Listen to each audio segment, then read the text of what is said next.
Alkisah di sebuah kerajaan nun jauh di sana, hiduplah seorang cendekiawan muda yang sangat pintar.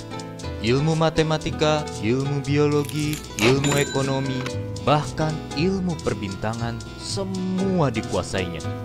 Namun pemuda ini sangat sombong. Ia bahkan enggan untuk berbicara dengan mereka yang ia anggap tidak sepintar dirinya.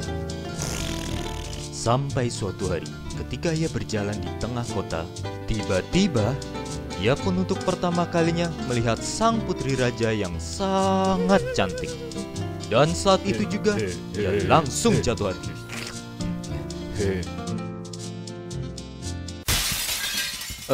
Ya selera tiap orang kan beda-beda.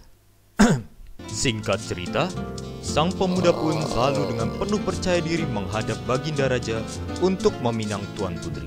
Dan ia pun langsung memamerkan semua ilmu dan pengetahuan yang ia kuasai untuk mengambil hati sang raja. Setelah melihat itu semua, sang Baginda Raja pun berkata, "Wahai anakku yang pintar, aku akan memberikanmu satu buah teka-teki. Bila kamu mampu menjawabnya, maka aku akan menikahkan putriku dengan diri." Lalu pemuda sombong itu berkata, "Silahkan Baginda, tak ada teka-teki yang tak bisa hamba jawab." "Baiklah," kata Baginda. "Apakah ini?" "Ia pendek, tak bermanfaat bila disimpan, dan hanya berarti bila diberikan kepada orang lain." Di luar dugaan, pemuda pintar itu tak mampu menjawabnya. Dan ia pun diberi waktu 3 hari untuk memikirkannya. Di dalam kediamannya, pemuda itu tanpa tidur, tanpa makan, terus mencoba mencari jawaban dari teka-teki itu.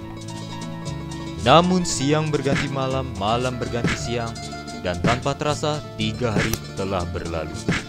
Namun pemuda itu belum berhasil mendapatkan jawaban. Lelah dan kecewa, ia pun menyadari kesombongannya selama ini. Namun dengan besar hati, ia kembali mendatangi sang Baginda Raja dan melakukan hal yang belum pernah ia lakukan dalam seumur hidupnya. Ia meminta maaf. Ia telah gagal menjawab sebuah teka-teki sederhana dari sang Baginda Raja. Tapi tiba-tiba sang Raja tersenyum dan ia berkata, "Wahai anakku, jangan takut. Engkau telah menjawab pertanyaan teka-teki itu.